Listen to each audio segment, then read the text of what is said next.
Hello, नमस्कार. सर्वांना श्री एडेश्वरी आणि श्री स्वामी समर्थ. तुम्हा सर्वांचं स्वागत आहे आजच्या आपल्या नवीन व्हिडिओमध्ये. आज आहे रविवार आणि आज रविवारचा आमचा प्लॅन ठरलेला आहे की म्हटलं चला आज कुठंतरी बाहेर फिरून येऊयात. खरं तर पावसाळी ट्रिप काढायची होती, पण मागच्या आठवडाभरामध्ये पुण्यामध्ये किती जास्त पाऊस होता हे आपल्या सर्वांनाच माहिती आहे आणि त्यामुळे रेड अलर्ट लागलेला आणि घराच्या बाहेर पडण्याचंच मन पण करत नव्हतं आणि इतका जास्त पाऊस होता ना, त्यामुळे कुठेही जाणं जरा जास्त धोकादायकच होतं पाण्याच्या ठिकाणी जाणं, कारण नदीला पूर वगैरे आलेला होता, खूप जास्त पाणी होतं. तर आता पूर्ण पाऊस छान उघडलेला आहे आणि छान ऊन पडलेलं आहे पुण्यामध्ये. तर म्हटलं चला आता आपण प्लॅन बनवूयात आणि लोणावळ्याला जाऊयात, कारण पुण्याच्या जवळच असं सह्याद्रीच्या कुशीत हे सुंदर असं लोणावळा आहे, जिथे छान असे डोंगर, दरी आणि हिरवीगार झाडी आहेत. असं निसर्गरम्य छान असं ठिकाण पावसाळी ट्रिपसाठी कधीही मस्तच. आणि इथे इतकी गर्दी असते ना पावसाळ्यामध्ये, आणि आज वातावरण पण फिरण्यासाठी ना खरंच खूप छान होतं, कारण पुण्यामध्ये जरी ऊन असलं तरी इथे लोणावळ्यामध्ये बघा खूप छानसं ढगाळ वातावरण झालेलं आहे. तर आता आम्ही जवळपास पोचलेलोच आहोत लोणावळ्याच्या, आणि सुरुवातच बघा किती छान हिरवीगार सुंदर असे डोंगर झालेले आहेत. आणि जसंच लोणावळ्यामध्ये एंटर केलं तसंच इतकं छान वातावरण होतं ना तिथलं.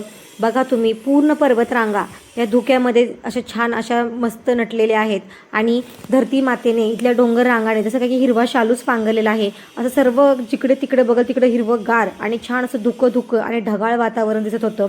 तर त्यामुळेच इथं ना पावसाळ्यामध्ये खरंच खूप जास्त गर्दी असते लोणावळ्यामध्ये. पुणे आणि मुंबई या लोकांच्यासाठी तर नाही, एकदम एक आवडतीचं स्थळ आहे, पर्यटन स्थळ आहे पावसाळ्यातील. लोणावळ्यामध्ये ना 2-4 पॉईंट आहे जे तुम्ही पावसाळ्यामध्ये ना नक्की पाहायला पाहिजेत. मी पण पहिल्यांदाच 15 वर्षामध्ये आज लोणावळ्याला चाललेले आहे. मुंबईला वगैरे जाताना असं बाहेरून बघितलेलं आहे, पण पावसाळी ट्रिप ही मी पहिल्यांदाच एन्जॉय करणार आहे आज. तर आज आम्ही चाललेलो आहोत बुशी डॅम्पला आणि इथं टायगर पॉईंट आहे, त्यानंतर कारल्याला लेणी आहेत, एकवीर देवी आईचं मंदिर आहे. तर हे पण तुम्ही सर्व व्हिजिट करू शकता. तर आम्ही आता आलेलो आहोत भुशी डॅमजवळ. तर इथं बघा तुम्ही, भुशी डॅम आहे जवळजवळ संपूर्ण भरलेलं आहे. तर किती छान स्वच्छ आणि संथ पाणी असं एकदम तिथं वाहत आहे. तर हे बघून ना मनाला इतकं छान वाटत होतं ना, आणि तिथं गर्दी पण खूप जास्त पडलेली होती. तर ह्या पाण्याचा नजारा बघा तुम्ही, किती छान वाटत आहे पाहून.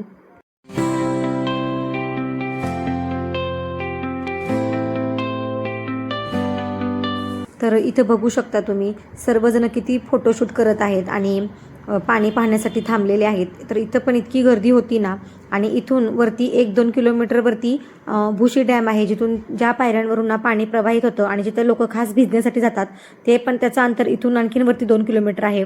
तर ह्या डोंगर रांगा बघा, इथं ना पाऊस जेव्हा पडतो, आता सध्या तर इथं पाऊस नव्हता, हलकं हलकं ऊन होतं आणि ढगाळ वातावरण होतं, पण जेव्हा पाऊस पडतो ना, ह्या पूर्ण डोंगरमधून ना असं पाण्याचा प्रवाह चालू असतो आणि छान असं झरणे येत असतात. आता पण होते, पण एकदम बारीक बारीक तिथून झरे वाहत होते. पण जेव्हा प्रॉपर पाऊस असतो ना चांगला, तर तेव्हा एकदम मोठे मोठे छान असे झरे तिथून वाहत असतात. तर आम्ही आता इथं भुशी डॅमजवळ ना गाडी पार्किंगला लावून पोचलेलो आहोत. तर स्टार्टिंगपासूनच बघा इथं पाणी सुरू झालेलं आहे आणि आता पाण्यातून तिथून जायचं होतं. इतक्या लोकांची इथं ये जा होत होती ना, पण इथलं पाणी इतकं स्वच्छ होतं ना, अजिबात घाण होत नव्हतं. तर किती सारी लोकं इथं येऊन जाऊन करत होती आणि रविवार असल्यामुळे तितकी जास्त गर्दी होती. तरी पण बघा तुम्ही, पाणी किती स्वच्छ आहे, आणखी एकदम निर्मळ असं पाणी आहे. तर आता बघा इथं तुम्ही, एवढी जास्त गर्दी आहे आज, आणि त्यातनं आम्ही रविवार आहे म्हणून आम्ही पण आलो होतो. आणि आज सगळ्यांना सुट्टी असते, IT च्या लोकांना वगैरे सगळ्यांना सुट्टी असते आज, त्यामुळं सगळ्यांनीच आज लोणावळ्याचीच ट्रिप बनवलेली आहे असं वाटत होतं. तर इतकी गर्दी होती ना भुशी डॅममध्ये, भरपूर जास्त गर्दी होती. तरी आम्ही तिथं एन्जॉय करण्यासाठी गेलेलो आहोत, आणि प्रत्येकाला तिथं एन्जॉय करायचं असतं. मस्त असं भिजण्यासाठीच लोक खास येतात तिथे. तर इथं बघा, हा पाण्यावरून किती छान असा पाण्याचा प्रवाह येतो. तर यासाठीच खास लोक इथे भिजण्यासाठी येतात आणि एन्जॉय करण्यासाठी येतात. आणि आमची पण इथं धमाल मस्ती चालू आहे. तर मस्त आम्ही पण इथं खूप जास्त धमाल मस्ती केली.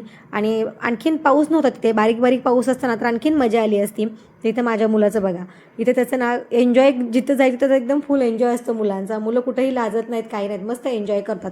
आणि गर्दी पण बघा तुम्ही किती जास्त आहे. तर खूप छान वाटत होतं गेल्यावर तिथं, मन अगदी प्रसन्न झालं होतं. आपल्या रोजच्या धकाधकीच्या वेळातून ना असा वेळ काढून आपण नक्की जायला पाहिजे एक दिवस तरी ट्रिपला वगैरे. तर खरंच आपलं मन ना परत रिचार्ज होतं आणि छान वाटतं मनाला पण आपल्या. तर हे आहे ते वरचं भुशी डॅम. तर हे धरण पूर्ण भरलं ना तरच त्या पायऱ्यांवरून पाणी प्रवाहित होतं, आणि त्यानंतर मग लोक इथं खास भिजण्याचा आनंद घेण्यासाठी येतात. तर आम्ही तिथं एकदम वरती गेलेलो, त्यामुळं आम्हाला हे धरण छान असं दिसलेलं होतं. तर बघा तुम्ही किती मस्त धरण आहे आणि पाणी पण त्यातलं इतकं स्वच्छ होतं ना की कारण त्यातले ना मासे पण असे एकदम व्यवस्थित दिसत होते असं एकदम खाली. तर तिथून वरतून बघा हा नजारा लोणावळ्याचा कसा दिसत आहे, किती मस्त वाटत आहेत आणि लोक पण कसे छोटे छोटे दिसत आहेत. बघा तुम्ही त्या पाणी पण किती स्वच्छ आहे आणि मासे पण दिसत आहेत चांगले क्लिअर एकदम. आता असं पाणी वगैरे ना शहरात बघायला भेटणं तर एकदम अशक्यच आहे आणि या छोट्या छोट्या गोष्टींना आपल्या मनाला इतका छान आनंद देतात ना. तर आपलं मनातील जे विचार असतात किंवा जे डिप्रेसिव्ह विचार असतात ते सगळे निघून जातात. कधीतरी असं लहान मुलासारखं ना आपण पण मनसोक्त जगून घ्यायचं, मस्त एन्जॉय करायचं. कारण हेच आयुष्य आहे आपलं. सतत सतत तेच आपलं दररोज संसार आणि आपलं तेच तेच रहाटगाडगं कामं वगैरे घरातील तर असतातच. पण असा एक दिवस आपण नक्की काढावा जिथं आपल्याला मनापासून असं एन्जॉय करता येईल. तर खरंच खूप छान वाटत होतं अशी ट्रिप काढून. तुम्ही पण असं ना आयुष्यातून एखादा दिवस तरी वेळ काढून नक्की जा आणि बघा तुम्ही मनाला किती छान वाटेल. एकदम रिचार्ज होऊन जाल तुम्ही आणि परत नव्या उत्साहाने आपल्या दररोजच्या कामाला लागाल. तर आम्ही पण इथे आता छान असं फोटोशूट वगैरे केलं. पण आम्ही जेव्हा फोटोशूट करत होतो ना तेव्हा वरतून पण लोक पाणी फेकत होती काही काही आणि माझ्या मुलाची पण इथं मस्ती चालूच होती. तर छान असं एन्जॉय केलं, फोटोशूट केलं, मस्त असं भिजलो, मनसोक्त एकदम भिजलो. आणि भिजल्यानंतर ना अशी थंडी लागायला लागली ना तर काहीतरी गरमागरम खायची इच्छा होत होती. आणि तिथेच ना भुसे डॅममध्येच इथं छान असं कणीस विकायला आलेले होते आणि जिथं आपण असं बघा तुम्ही हिल स्टेशन असताना तिथं कणीस आणि गरमागरम मॅगी ही असतेच. तर तिथं आम्ही कणीस छान विकत घेतलं आणि गरमागरम मस्त त्याच्यावरती ताव मारला. तर असं घरी पण आपण करतो पण जेव्हा आपण असं पावसात वगैरे भिजतो ना आणि तेव्हा हे कणीस खातो ना तर त्याची चव ना एक वेगळीच लागते. तर असं हिल स्टेशनमध्ये भिजायला वगैरे ना खूप मजा येते.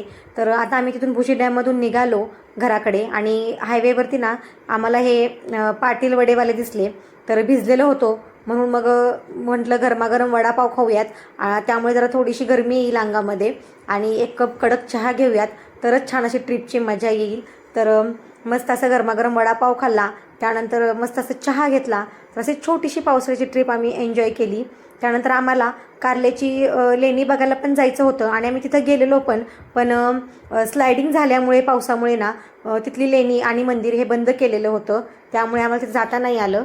तर व्हिडिओ छोटासा होता, कसा वाटला नक्की सांगा. व्हिडिओ आवडल्यास व्हिडिओला लाईक करा, शेअर करा आणि सबस्क्राईब करा. तोपर्यंत सर्वांना बाय आणि श्री स्वामी समर्थ.